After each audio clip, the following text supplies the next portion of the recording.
নমস্কার বন্ধুরা, আমি তোমাদের সাথে একটি ছোটো মিনি ব্লগ নিয়ে এসেছি। আজকে আমি বানাবো পনির ভাপা। মেয়ে বলছে না, রোজ রোজ পনির সবজি খাবো না। তার জন্য পনিরটাকে আমি কী করেছি, কেটে দেখে একটু হালকা তেলে ভেজে নেবো। আর এখানে আমি ধন্যপাতা, টমেটো, কাঁচা লঙ্কা কেটে সব রেডি করে রেখেছি। এখানে আমি তেল দিয়ে দিয়েছি। পনিরটা না ভাজলেও হয় ভাপার মধ্যে, কিন্তু আমার একটু গন্ধ করবার জন্য, তার জন্য এখানে আমি একটা শুকনো লঙ্কা, অল্প একটু জিরা আমি দিয়ে দিয়েছি। আর আমি সবসময় লোহার কড়াইতে আমি পনির ভাপাটা বানাই, তার জন্য তাহলে টেস্ট হয়। আর পনির ভাপা যেহেতু অল্প পরিমাণ, তার জন্য বড় কড়াই আমি ইউজ করি নি।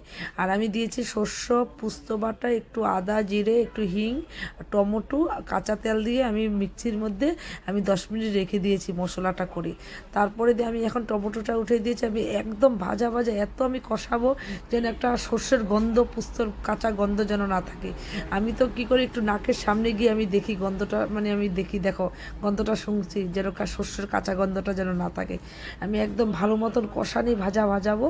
এই যে দেখো।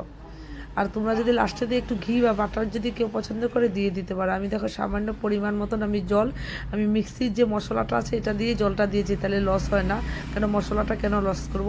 তারপর আমি হালকা পনির যে ভেজেছি এটা উঠিয়ে দেবো। তারপর আমি কাঁচা লঙ্কা উঠিয়ে দিয়েছি। আর এখন পনির যখন জলটা শুকিয়ে যাবে, এই দেখো জলটা শুকিয়ে গেছে, আমি এখন ধন্যপাতা দিয়ে দেবো।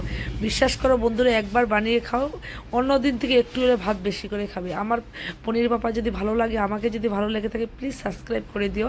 সবাইকে জয়গুরু বন্ধুরা। আমার থেকে আমি সবসময় প্রার্থনা করি তোমরা ভালো থাকো, সুস্থ থাকো। আর যেখান থেকে আমার ভিডিওটা দেখে একটা কমেন্ট করে দিও। টাটা বন্ধুরা।